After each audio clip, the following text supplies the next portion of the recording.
Welcome. You're listening to the podcast of Willow Creek Church in Winter Springs, Florida. We're ready to rock and roll on this one. Very casual. You're just talking to us. No. We don't do any editing of this. No, this right here is going to. Hey, everybody! Welcome to the podcast. We're back with our June edition. I think. Yeah, it's June. And so it's Pastor Greg here, and we've got Pastor Drew in the room, and we know our tens of listeners are you're bored of us already after 3 podcasts that we've done. And so we're bringing in a special guest today. Our second guest. Yes. Who was our first guest? Preston. Oh, that's right. Yeah, I forget about him. Yeah, sorry, Preston. Easily forgettable. Yeah. Today we have the unforgettable Kathleen Anders with us. Woo woo! Yeah. This is where we put in the clapping sound of an audience in the background. But welcome, Kathleen. Welcome to the podcast. Thanks for having me. We're glad to have you here. If you don't know, Kathleen is our children's director here at Willow Creek, and we just want to talk to you. Talk to Kathleen today about ministering to children, I guess. Drew, that was a good setup. That was terrible. That was absolutely a horrible. I finished the sentence in the same way I began the sentence. So I'm going to turn it over to you and move this microphone out of my face. That's perfect. For you to ask some questions. Kathleen, we are so excited to have you. What's become the purpose of this podcast is just to inform and encourage and share with our congregation, the tens of listeners, as we jokingly say, about just the different happenings and things going on at Willow Creek. Greg and I have done some sermon kind of recaps and snapshots of what we're excited about in the coming months. I mentioned Serve Week in our most recent recording, which was several weeks ago now. But yeah, so this is a chance really to kind of front and center in the spotlight, highlight sort of what is going on in children's ministry. I loved recently you did a training for the volunteers that serve on our children's ministry team. Martha Buat, our nursery director, did the same. And you all had such a wonderfully laid out packet with clear kind of descriptions of what the purpose of children's ministry at Willow Creek is, the vision behind what we're doing and why we do it. So felt like it makes sense that let's let the larger congregation know what is the purpose of children's ministry. Why do you have a job? What do you do? I don't know. The purpose of it is to obviously point our kids towards Jesus. Let them know, just like us, that they're sinners. They need Jesus to save them from their sins. The basic foundations of what it means to be a Christian, right? So in the nursery, Martha does a great job of, we show the love of Jesus to the children through the way that we care for them and the way that we pray over them when we're rocking babies to sleep, or we play different kinds of games with them, or teach them about Jesus and the different stories that they tell.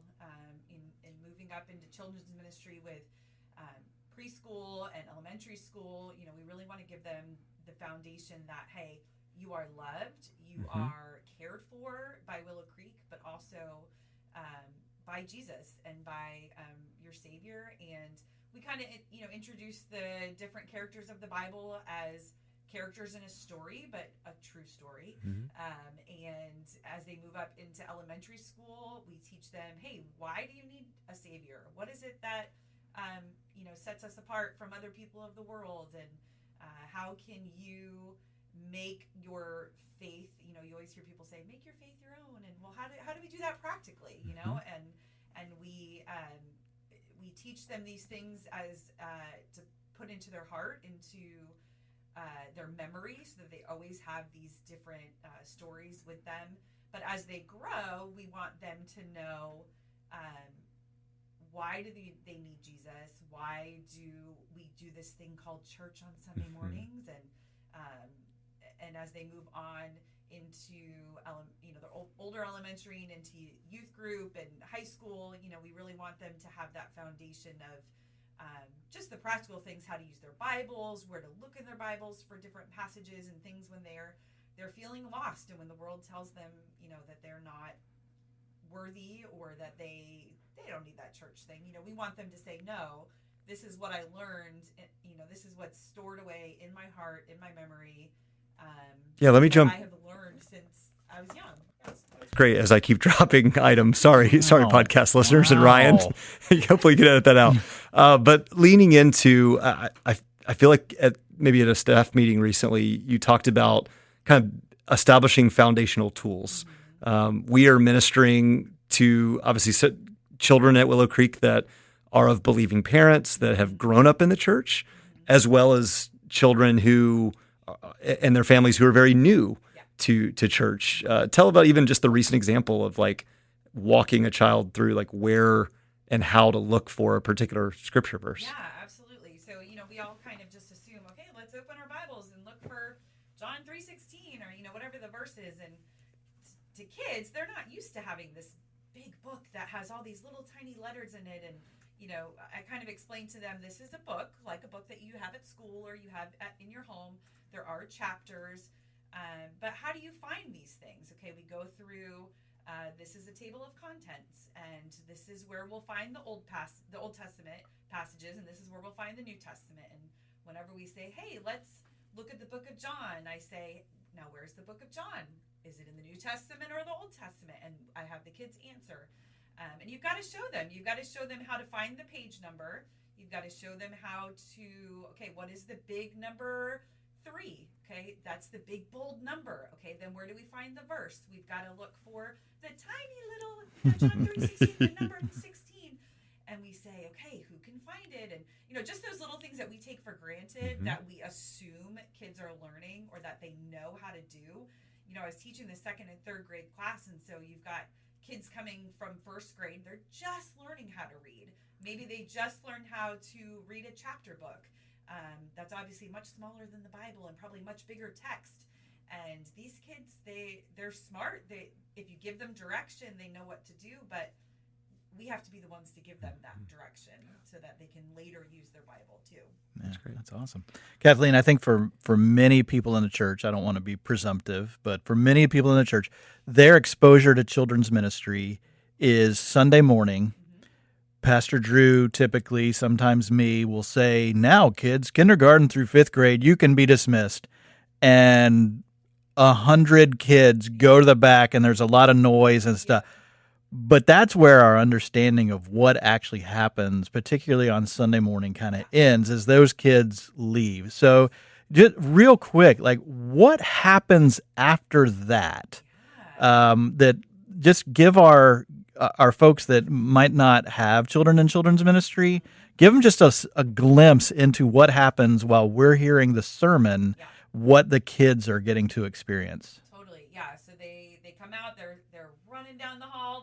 We have them kind of join in the foyer by their different classes. So we have kindergarten and 1st grade, 2nd and 3rd, and then 4th and 5th. And they line up with their teachers, and we each go kind of one by one back to their classrooms. And each class kind of does it a little bit differently. So we kind of open up with a review. Hey, what did we learn last week? Who can remember this or that? We open up with a time of prayer. Ask the kids, hey, do you have any prayer requests that you want to, tell us about and request prayer for? And then we get into the story. We just changed our curriculum almost a year ago now. And so each teacher does it a little bit differently. Some teachers will read the story directly out of the Bible, or in our curriculum, it gives you the option to show a little 3-minute video of cartoon characters that are like really fun and colorful, and they can follow along the story that way. We recap it afterwards. And what I really love about the curriculum is there's a couple different sections. One is on how do we live the gospel? How do we apply what we just learned to our everyday life? Another section is usually missions. So there's a little missionary section on just last week it was somebody who lived, I think, in Thailand. And so just a little glimpse of that. And then how can we show Jesus' love? How does Jesus love us through this passage as well? And so we'll go through all of that in the short amount of time that we have. And then we, at the end, either depending on what grade they're in, they can do a coloring sheet or a craft or something like that. And we try to make it interactive and fun. There's a lot of different get up and move in the classroom, and we don't want the kids just sitting down and listening to us lecture, right? Anything we can do to get them to stand up or to call out an answer or be involved, that seems to really hit home with our kids. Awesome. Yeah, very cool. Thank you. Yeah, I'm privileged to serve with the 4th and 5th graders once a month, and one note that I have is that the students, our children, really are building bonds in coming regularly. There's obviously new kids that are visiting or folks that are in and out, but by and large, that 30 to 45 minutes, a lot of times it's because we're blessed with families that have kids all over the county going to different schools and whatnot. So like this is kind of their primary time to connect as well. So doing things where I know I like to get the kids up and moving or having competitions and things where they're learning, but also engaging with each other too. So Pastor Greg led our staff, as you know, in a discussion recently, kind of looking big picture. I think it was maybe an article that you had read, Greg, about different generations and how we learn, how we view, sort of our where do we find truth and how we work, and these various things that kind of differentiated the different generations. And you and our children's ministry team are ministering to what is kind of commonly known as Gen Alpha. So these are children, obviously, that are fully born into and immersed in a technological world. Their parents have been on social media by and large, and there's just a lot of unique factors there. What are some of the opportunities and challenges in ministering to? You said something earlier already about the curriculum itself has like 3-minute video snippets, and speak to that about how to engage and reach Gen Alpha with the gospel. Yeah. So first of all, I'll tell you a little bit about Gen Alpha, just to understand more about these kids that we are ministering to. I feel like you have to know a little bit about them in order to serve them well.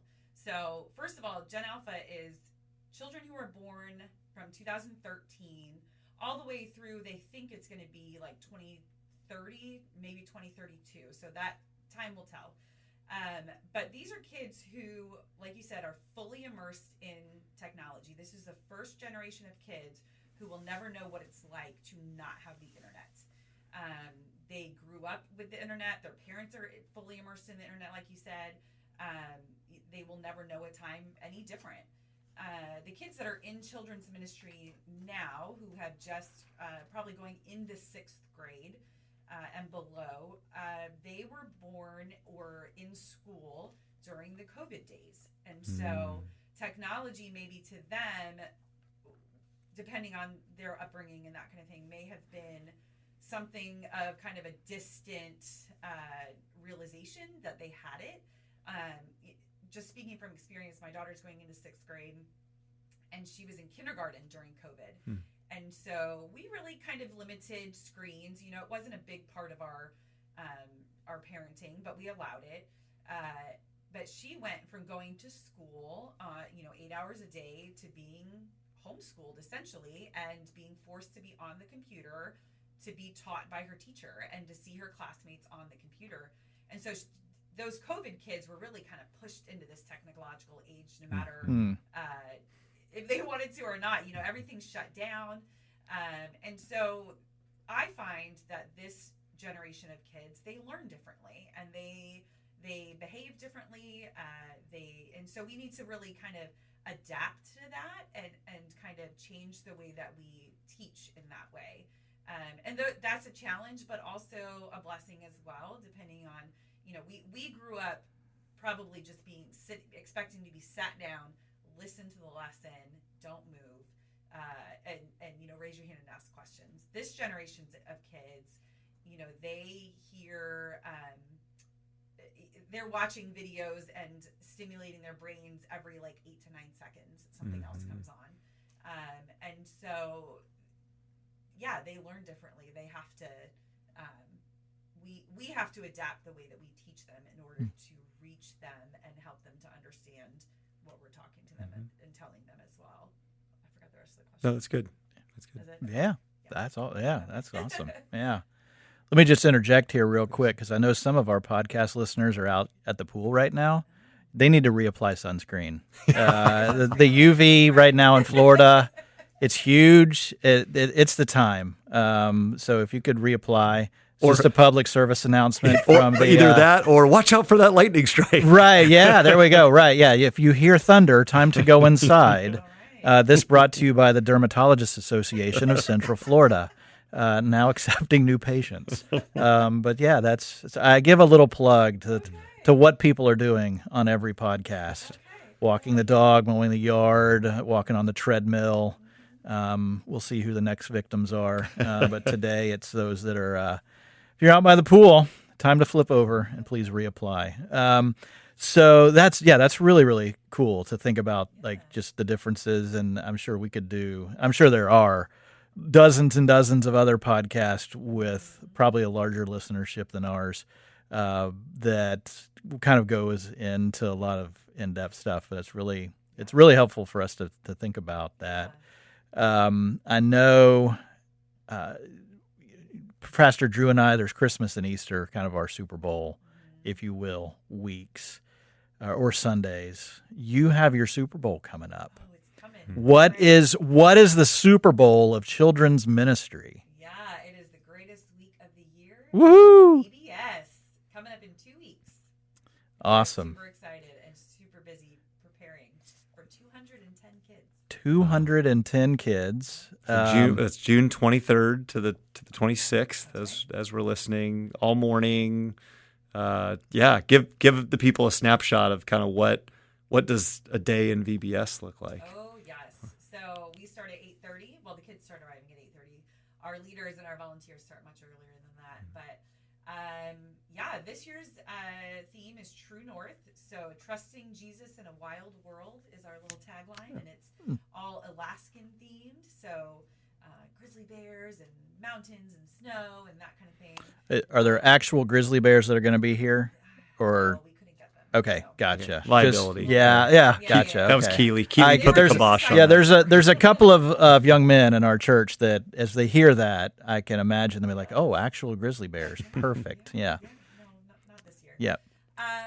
So they come in and we sing, we do our clapping and our hand motions and everything to the songs, and then each group, they're set into different teams, will travel around the campus where they'll play games, they will eat snack, they'll go to our missions station, our KidVid, where they'll do some silly games and learn their Bible verse of the day. And then they'll circle their way back around and come back to our closing time. They have a Bible. Can't leave out the Bible section there, Drew. They'll learn Bible and they'll learn some more songs, and then they will travel back to the chapel where we'll kind of come back together. We'll pray and we'll dismiss the kids from there. But it's really great. We have 210 kids, and no, they are not all from our church. So we get to minister to the kids of the community. A lot of them have been coming for years. A lot of them are brand new. So it's really exciting. We get to share the gospel with them 4 days in a row. Some of these kids have maybe never heard the gospel before. So it's really exciting to get to share that with them. I always hear parents after the fact, weeks and even months later. We're talking about technology earlier, and for years and years we would give out like a CD with the songs on them. I think now it's a little bit more high tech Google than that. download. Yeah, They can download into their device, but that the kids will be listening in the car. I know our kids listen to the VBS songs for weeks and months afterwards, and Yes, my kids will break out in VBS songs. Even just recently, they were in the kitchen. We were cooking dinner, and my kids just busted out with the hand motions and the whole bit from a VBS they were at probably 15 years ago. Wow. It's amazing how these songs and these truths that happen in that week just will stick with them for the rest of their life. It's amazing. That's why we're so particular about the curriculum that we choose, and the everything, all the details are very well thought out and planned, because we want, like I was talking earlier, those foundational truths. We want those kids to remember it and put it in their heart so that when they're older, these things come up 15 Yeah. years later. Absolutely. That's the whole goal. Yeah. And something that's so fun about our VBS and the culture that's been established. Shout out to Joanna Deemer. Yes. Shout out to Allison Duke Yep. and Alan Duke for the amazing decorations. But the student involvement with our VBS, that you're talking about kids being around for years and years, many from our church and the community who were children participating in VBS now are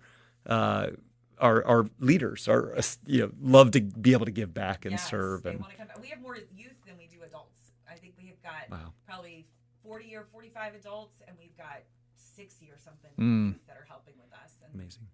They're alumni. They've been here before. Yeah. So it's Monday through Thursday. Yes. That's correct. Is there like a closing program on Thursday night this year? Okay. Thursday night our kids will come and they will sing all their songs on stage, so parents can plan to come to that. And then we let the parents and the kids walk through the chapel where we have all those really great decorations. Yeah. And they can kind of see what their kids were doing for the week. And kids get really excited to show mom and dad, like, oh, there's that. And they get really excited to point things out and show them what they've been up to. So if you're a part of Willow Creek, but maybe you've kind of aged out of VBS, maybe your kids are teens, tweens, 20s, 30s. It's just a great night to come that Thursday night and to see the excitement and everything that has happened that week. You're cordially invited to just come and be a part of the excitement and see. You don't have to have a kid. Yeah. Just come watch the fun. Awesome. Beautiful. Well, I think a closing thought maybe would be we'd be remiss if we didn't give you the opportunity to kind of give your elevator pitch, give your invitation to how can folks get involved in different capacities within children's ministry at Willow Creek. Because as great, I think 100 might be a little bit stretched beyond, but he's close. There are a ton of kids that come either through our preschool ministry that the children meet in their classrooms the whole entire hour of worship, but then the 50, 60, 70 kids that elementary age that leave during the worship service. How can people get involved? What would be the process there? Yeah, so children's ministry and nursery ministry. It's birth to 5th grade, and I'll put a plug in for nursery as well. We always need people in there holding babies. That's the easiest way to get plugged in is we need people to hold babies and chase around toddlers. And I know a few. Yeah, you know they got a lot of chasing. We need more. We need more kids and more parents. We always need volunteers. You got to pass a background check, but you don't have to be some super mom or super grandma or someone who is super educated or has their degree and masters in education, right? Yeah. There is a place for everyone as long as you love children and as long as you are able to show them the love of Jesus and just practically Sunday mornings we need teachers and helpers. We need Wednesday nights when Wednesdays at Willow starts up again. We need some moms or dads or anybody from the church really who wants to run around in the gym with some kids. And like I said, you don't have to be a regular teacher. We provide everything that you need. The curriculum spells everything out. It's very little preparation time during the week, and we ask that you serve once a month. And Wednesdays at Willow is you would serve for 6 weeks in a row, and then that's it until either the fall or the spring. Yep. Beautiful. All right, awesome. Well, yeah. This was really great. Kathleen, we were joking about you being a little nervous coming in. Yeah. You rocked it. Thank you. Hopefully we put you at ease. Fun. Listeners will be blessed by the time to get finish that last lap. Come on, keep pushing. Yes, You're almost you done. can do it, but remember, hydrate. Yes. Yes. After this workout, Plenty of water breaks. yes, it's very important. Very important. We thank Ryan, our technical director, Woo-hoo. for his role. Kathleen, thank you for being Thanks. our guest, and we've already got plans. We have a July another set of guests, mystery guests that we'll reveal in July, and much more with this podcast in the future. But thank you for listening, tuning in, and we love you, Willow Creek. Have a great week.